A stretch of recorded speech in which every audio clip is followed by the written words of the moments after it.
आइए अब बात करते हैं उत्तर प्रदेश के मुख्यमंत्री योगी आदित्यनाथ की अध्यक्षता में मंगलवार को हुई कैबिनेट बैठक में 15 प्रस्ताव पेश हुए, जिनमें से 13 प्रस्ताव को मंजूरी मिली। वित्त मंत्री सुरेश खन्ना ने कैबिनेट के फैसलों की जानकारी दी। उन्होंने बताया कि बैठक में 15 प्रस्ताव रखे गए हैं, जिसमें 13 को स्वीकृति प्रदान की गई है।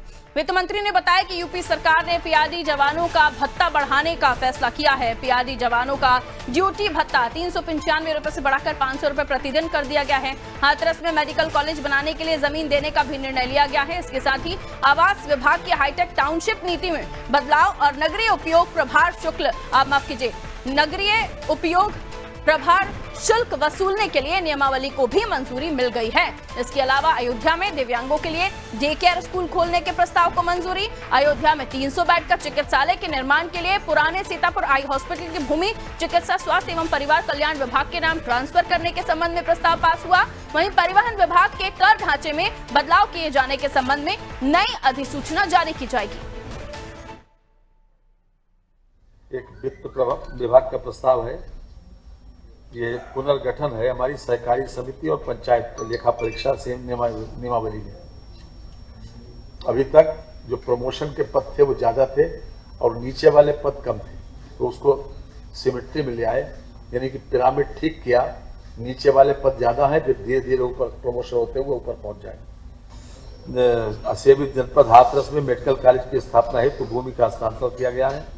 चिकित्सा शिक्षा विभाग को उसी दर पर जिस लागत पर प्रश्नगत भूमि दुग्ध विकास सहकारी संघ को लिमिटेड शासकीय विभाग अलीगढ़ द्वारा 1987 में पुनर्गठित की गई।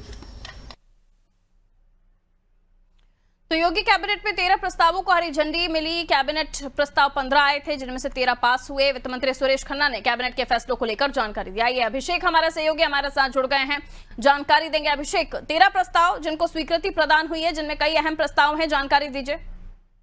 अभिषेक, देखिए, अयोध्या में 3 वर्ष से 7 वर्ष के बच्चों के लिए चाइल्ड केयर बनाया जाएगा। खास बात यह है कि ये नजूल की भूमि पर बनाया जाएगा। दिव्यांगजन विभाग को निःशुल्क भूमि आवंटित की गई है। ये जो 13 प्रस्ताव इनमें से सबसे महत्वपूर्ण प्रस्ताव है। अयोध्या में सीता आई हॉस्पिटल की सरप्लस जमीन पर 300 बेड के हॉस्पिटल का निर्माण होगा। देखिए, सीता आई हॉस्पिटल की जमीन जो आवंटित की गई थी, उसमें जो जमीन बच गई है, जिसमें 12,798 वर्ग मीटर भूमि है, यहाँ पर सरप्लस जमीन में 300 बेड के अस्पताल का निर्माण कराया जाएगा। पीआरडी के जवानों का भत्ता, देखिए, प्रांतीय रक्षक दल उत्तर प्रदेश पुलिस का एक महत्वपूर्ण अंग है और पीआरडी के जवानों का 395 रुपए से बढ़ाकर 500 रुपए प्रतिदिन भत्ता किया गया है। और 1 अप्रैल से प्रदेश में 34,000 से ज्यादा पीआरडी जवानों के लिए व्यवस्था लागू होगी। उत्तर प्रदेश अधीनस्थ नियमावली में संशोधन किया गया है पिरामिड ठीक करने के लिए, जिसमें पुनर्गठन किया जाएगा। पुनर्गठन किया गया है। यमुना एक्सप्रेस वे एवं ईस्टर्न परिफेरल एक्सप्रेसवे की क्रॉसिंग अफजलपुर में इंटरचेंज का निर्माण एनएचआई द्वारा किया जाएगा। ये केंद्र सरकार के द्वारा होगा। देखिए, यमुना एक्सप्रेसवे और ईस्टर्न परिफेरल एक्सप्रेसवे की जो क्रॉसिंग है अफजलपुर में, इसका इंटरचेंज किया जाएगा।